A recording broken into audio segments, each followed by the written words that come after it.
Welcome to Audiobook Heaven.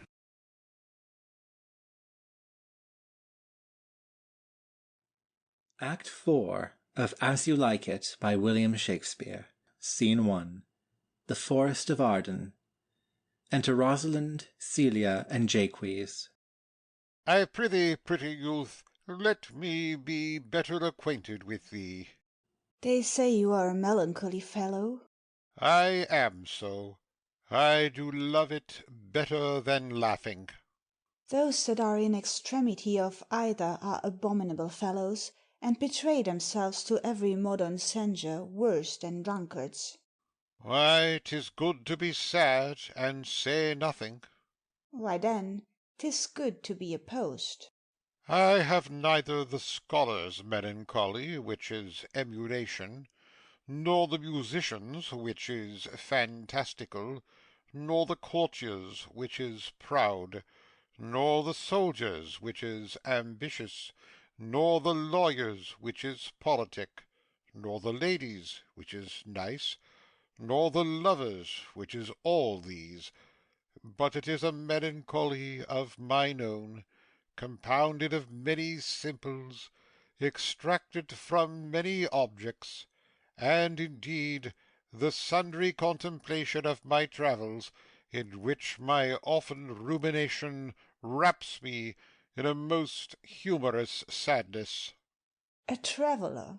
By my faith, you have great reason to be sad. I fear you have sold your own lands to see other men's. Then to have seen much and to have nothing is to have rich eyes and poor hands. Yes, I have gained my experience. And your experience makes you sad. I had rather have a fool to make me merry than experience to make me sad, and to travel for it too. Enter Orlando. Good day and happiness, dear Rosalind. Nay, then, God be with you, and you talk in blank verse. Farewell, monsieur traveller. Look you lisp and wear strange suits, disable all the benefits of your own country, be out of love with your nativity, and almost chide God for making you that countenance you are, or I will scarce think you have swam in a gondola. Exit Jaques. Why, how now, Orlando? Where have you been all this while? You a lover! And you serve me such another trick, never come in my sight more. My fair Rosalind, I come within an hour of my promise. Break an hour's promise in love? He that will divide a minute into 1,000 parts, and break but a part of the 1,000th part of a minute in the affairs of love, it may be said of him that Cupid hath clapped him over the shoulder, but I'll warrant him heart whole. Pardon me, dear Rosalind. Nay, and you be so tardy, come no more in my sight. I had as lief be wooed of a snail. Of a snail? Ay, of a snail, for though he comes slowly, he carries his house on his head, a better jointure, I think, than you make a woman. Besides, he brings his destiny with him. What's that? Why, horns, which such as you are fain to be beholding to your wives for. But he comes armed in his fortune, and prevents the slander of his wife. Virtue is no hornmaker, and my Rosalind is virtuous. And I am your Rosalind. It pleases him to call you so, but he hath a Rosalind of a better leer than you. Come, woo me, for now I am in a holiday humour, and like enough to consent. What would you say to me now, an I were your very, very Rosalind? I would kiss before I spoke. Nay, you were better speak first. And when you were gravelled for lack of matter, you might take occasion to kiss. Very good orators, when they are out, they will spit, and for lovers lacking, God warn us, matter the cleanliest shift is to kiss. How if the kiss be denied? Then she puts you to entreaty, and there begins new matter. Who could be out, being before his beloved mistress? Marry, that should you, if I were your mistress, or I should think my honesty ranker than my wit. What, of my suit? Not out of your apparel. and yet out of your suit. Am I not your Rosalind? I take some joy to say you are, because I would be talking of her. Well, in her person, I say, I will not have you. Then in mine own person I die. No, faith, die by attorney. The poor world is almost 6,000 years old, and in all this time there was not any man died in his own person, videlicet in a love cause. Troilus had his brains dashed out with a Grecian club, yet he did what he could to die before, and he is one of the patterns of love. Leander, he would have lived many a fair year, though Hero had turned nun, if it had not been for a hot midsummer night, for, good youth, he went but forth to wash him in the Hellespont, and being taken with the cramp, was drowned, and the foolish chroniclers of that age found it was Hero of Cestus. But these are all lies. Men have died from time to time, and worms have eaten them, but not for love. I would not have my right Rosalind of this mind, for I protest a frown might kill me. By this hand it will not kill a fly. But come, now I will be your Rosalind in a more coming on disposition, and ask me what you will, I will grant it. Then love me, Rosalind. Yes, faith I will, Fridays and Saturdays and all. And wilt thou have me? Ay, and 20 such. What sayest thou? Are you not good? I hope so. Why then, can one desire too much of a good thing? Come, sister, you shall be the priest and marry us. Give me your hand, Orlando. What do you say, sister? Pray thee, marry us. I cannot say the words. You must begin, will you, Orlando? Go to. Will you, Orlando, have to wife this Rosalind? I will. Ay, but when? Why, now, as fast as she can marry us. Then you must say, I take thee, Rosalind, for wife. I take thee, Rosalind, for wife. I might ask you for your commission, but I do take thee, Orlando, for my husband. There's a girl goes before the priest, and certainly a woman's thought runs before her actions. So do all thoughts. They are winged. Now tell me how long you would have her after you have possessed her. For ever and a day. Say a day without the ever. No, no, Orlando. Men are April when they woo, December when they wed. Maids are May when they are maids, but the sky changes when they are wives. I will be more jealous of thee than a Barbary cock pigeon over his hen, more clamorous than a parrot against rain, more new-fangled than an ape, more giddy in my desires than a monkey. I will weep for nothing, like Diana in the fountain, and I will do that when you are disposed to be merry. I will laugh like a hyena, and that when you are inclined to sleep. But will my Rosalind do so? By my life, she will do as I do. Oh, but she's wise. Or else she could not have the wit to do this, the wiser the waywarder. Make the doors upon a woman's wit, and it will out at the casement. Shut that, and it will out at the keyhole. Stop that, 'twill fly with the smoke out at the chimney. A man that had a wife with such a wit, he might say, wit with a wilt. Nay, you might keep that check for it, till you met your wife's wit going to your neighbour's bed. And what wit could wit have to excuse that?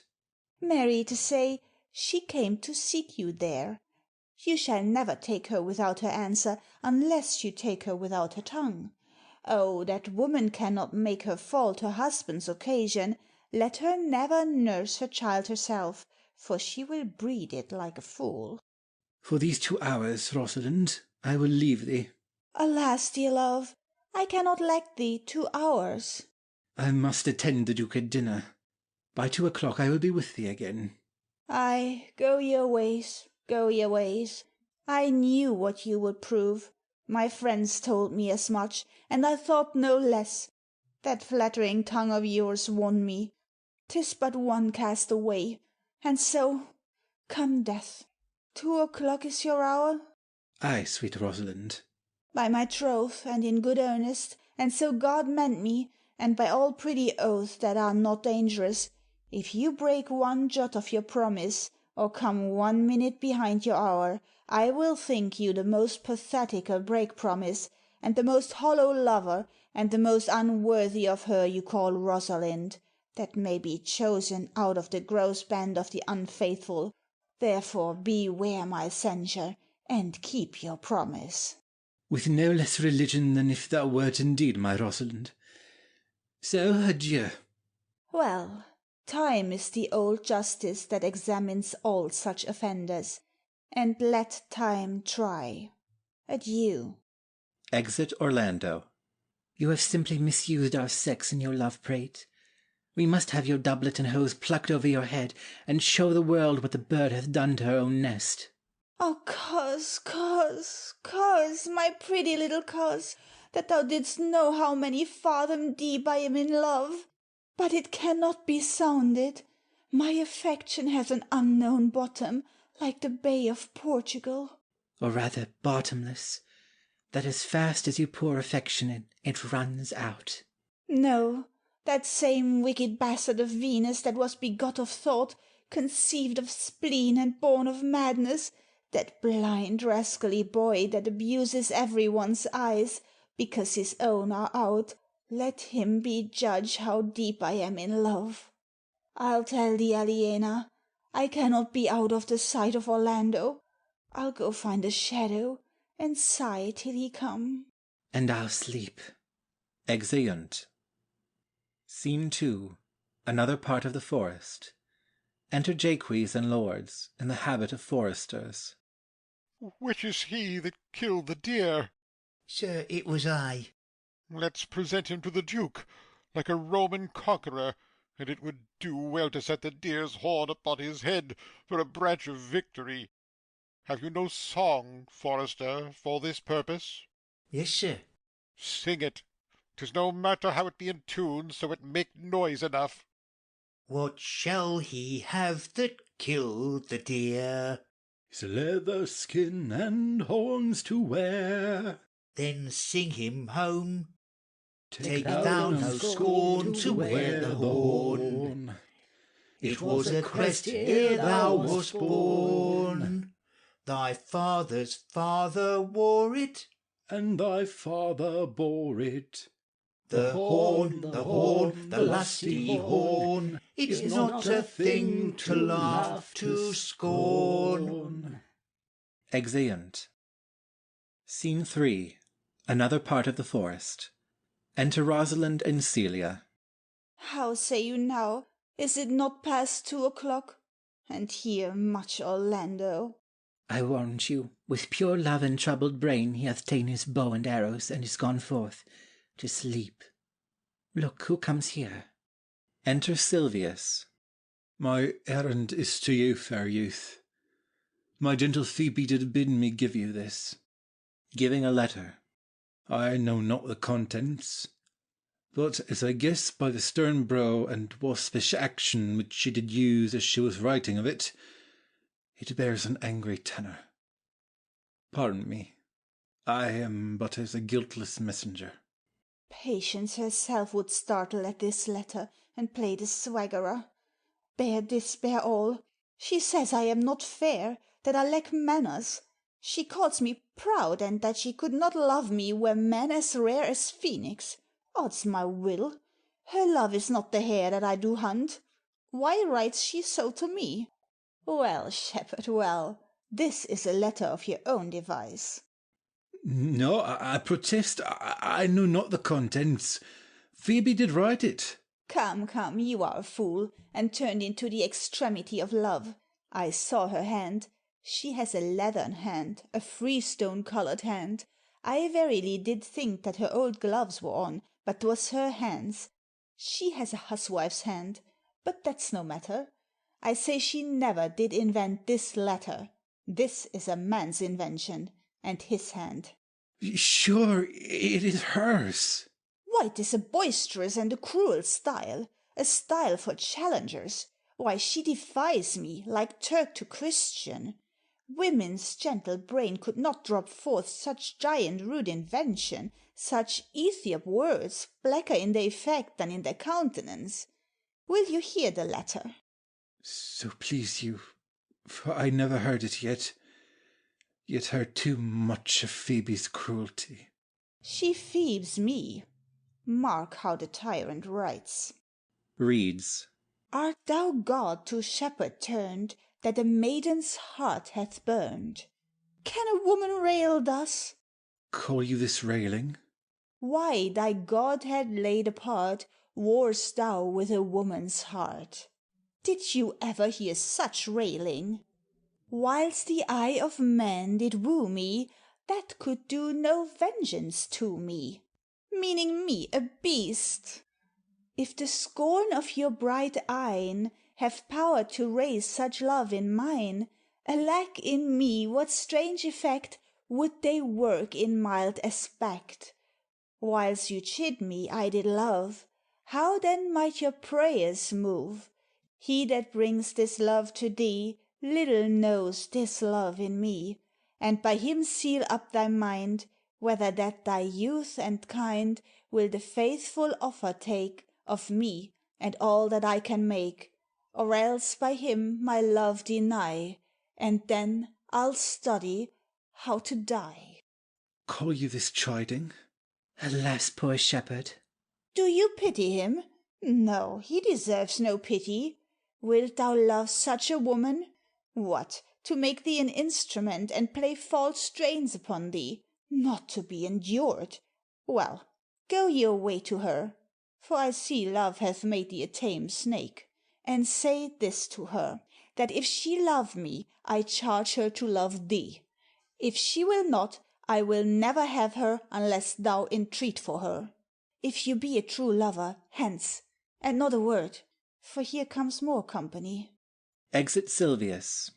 Enter Oliver. Good morrow, fair ones. Pray you, if you know, where in the purlieus of this forest stands a sheepcote fenced about with olive trees? West of this place, down in the neighbour bottom. The rank of osiers, by the murmuring stream, left on your right hand, brings you to the place. But at this hour the house doth keep itself. There's none within. If that an eye may profit by a tongue, then should I know you by description, such garments and such years. The boy is fair, of female favour, and bestows himself like a ripe sister, the woman low, and browner than her brother. Are not you the owner of the house I did inquire for? It is no boast being asked, to say we are. Orlando doth commend him to you both, and to that youth he calls his Rosalind he sends this bloody napkin. Are you he? I am. What must we understand by this? Some of my shame, if you will know of me what man I am, and how and why and where this handkerchief was stained. I pray you, tell it. When last the young Orlando parted from you, he left a promise to return again within an hour, and pacing through the forest, chewing the food of sweet and bitter fancy, lo, what befell! He threw his eye aside, and mark what object did present itself.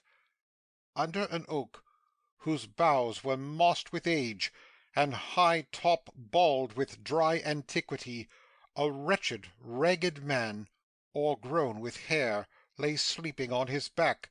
About his neck a green and gilded snake had wreathed itself, who, with her head nimble in threats, approached the opening of his mouth.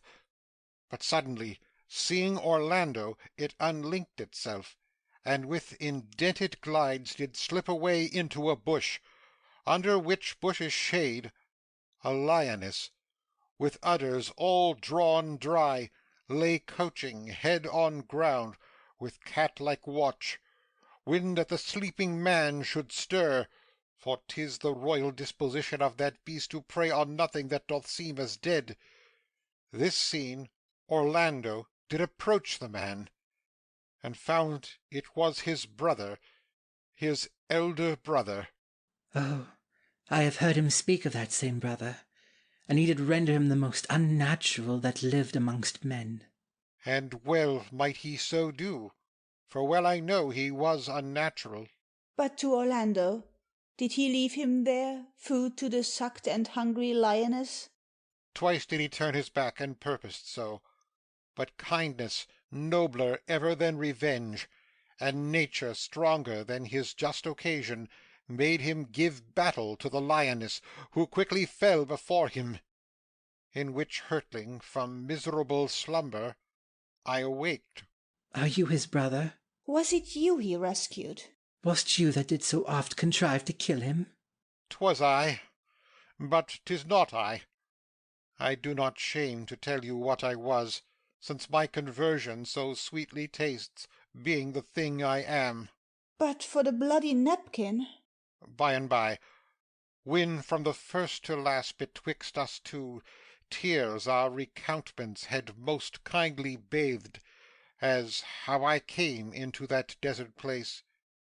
In brief, he led me to the gentle Duke, who gave me fresh array and entertainment, committing me unto my brother's love, who led me instantly unto his cave, there stripped himself, and here upon his arm the lioness had torn some flesh away, which all this while had bled, and now he fainted, and cried in fainting upon Rosalind. Brief I recovered him, bound up his wound, and after some small space, being strong at heart, he sent me hither, stranger as I am, to tell this story, that you might excuse his broken promise, and to give this napkin, dyed in his blood, unto the shepherd youth, that he in sport doth call his Rosalind. Rosalind faints. Why, how now, Ganymede, sweet Ganymede! Many will swoon when they do look on blood. There is more in it. Cousin, Ganymede. Look, he recovers. I would I were at home. We'll lead you thither. I pray you, will you take him by the arm? Be of good cheer, youth. You a man? You lack a man's heart. I do so, I confess it. Ah, sir, a body would think this was well counterfeited. I pray you, tell your brother how well I counterfeited. Hey-ho! This was not counterfeit. There is too great testimony in your complexion that it was a passion of earnest. Counterfeit, I assure you. Well then, take a good heart, and counterfeit to be a man. So I do, but in faith I should have been a woman by right. Come, you look paler and paler. Pray you draw homewards. Good sir, go with us. That will I, for I must bear answer back how you excuse my brother, Rosalind. I shall devise something, but I pray you commend my counterfeiting to him. Will you go? Exeunt. End of Act 4.